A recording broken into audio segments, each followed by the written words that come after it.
नमस्कार जय जगन्नाथ वेलकम करुच्ची मोर छोट मिनी ब्लॉग को सेल्फ स्टडी पॉल साइंस को सांग माने आज आपण मोर गोटे क्वेश्चन अच्छी कहले कहा लाइफ रो टेंशन नहीं समस्त लाइफ रे किछि ना किछि टेंशन अच्छी किंतु से टेंशन को आड़े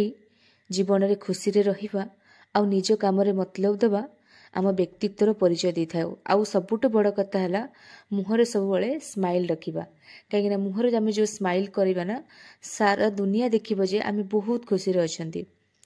जीवन रे जिते दुख आसू जिते झड़ झंझा आसू सब बड़े मुहरे स्माइल रखी आउ निजको आगु को बढ़िया पे ट्राए करवा कहीं से ही लोक सब बड़े जीति थाए जो लोक समस्या को समस्या बोली न भावी ताकू सामना करी सॉल्व करिया पे चेष्टा करे एवं जिते बड़ समस्या हो सेते बड़ समाधान मध्य भगवान हमको बाट देखै देते सेति पई हमको कौनसी ना कौनसी रूप रे भगवान आसिक साहाय्य करती तेणु आपण माने जमा भी कौनसी प्रतिकूल परिस्थिति रे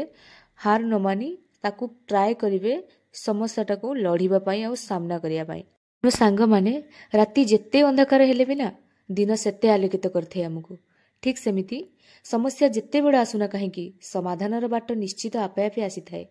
तेणु आपण माने प्रतिकूल परिस्थिति रे हार न मानी ताकू सामना करंतु तेणु मोर बंधु माने एई पवित्र चिंताधारा को नहीं आपण मानक जीवन रे प्रयोग करिवे बोली मु आशा करूची तेणु सांग माने जदि जीवन रे किछि फील होउची कि आपण मानक जे मु बहुत कष्टर अछि तांको पछरे पकेई अतीत को भूली आपण आगु को बढ़ी चलंतु न आसीबा आपण सफल व्यक्ति भाबरे बंचिबे रहिली जय जगन्नाथ।